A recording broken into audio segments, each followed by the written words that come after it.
ఉన్నాం. Stick to the basics, మళ్ళీ బేసిక్స్కి వస్తున్నారు మీరు. Basics important. ఇప్పుడు మేము ఏఐలో చేస్తుంది కూడా అదే, ఆ బేసిక్స్ని ఏఐలో అందరికి అర్థమయ్యేలాగా ఎలా చేయాలని మా లార్విన్ ఏఐ కంపెనీ స్టార్ట్ చేసింది.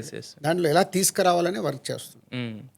ఇంకా లార్విన్ అప్పుడు మాకు ఒక్కసారిగా కొంచెం సర్ప్రైజింగ్ అనిపించింది. దిల్ రాజు గారు అంటున్నారు, ఏఐ అంటున్నారు, అసలు ఏం చేస్తారంటే మీరు చెప్పిన తర్వాత మాకు క్లారిటీ వచ్చింది. బట్ ఈ థాట్ ఎవరిది, మీదా లేకపోతే నాదే, మీదేనా? నా దగ్గర. అంటే తేజస్విని గారు నన్ను నమ్మారు అది ఇది అని నా ఐడియాని నేను వాళ్ళందరినీ టీముని ఫామ్ చేశాను. దిల్ రాజు డ్రీమ్స్ కూడా is my own thought.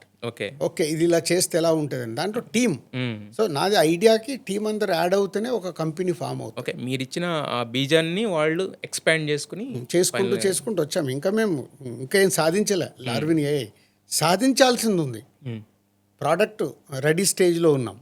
Ready అవ్వాలి, ప్రోడక్ట్ని అందరికీ ఎక్స్ప్లెయిన్ చేయాలి, వాళ్ళు ప్రాసెస్ స్టార్ట్ చేయాలి, వాళ్ళకి రిజల్ట్స్ రావాలి.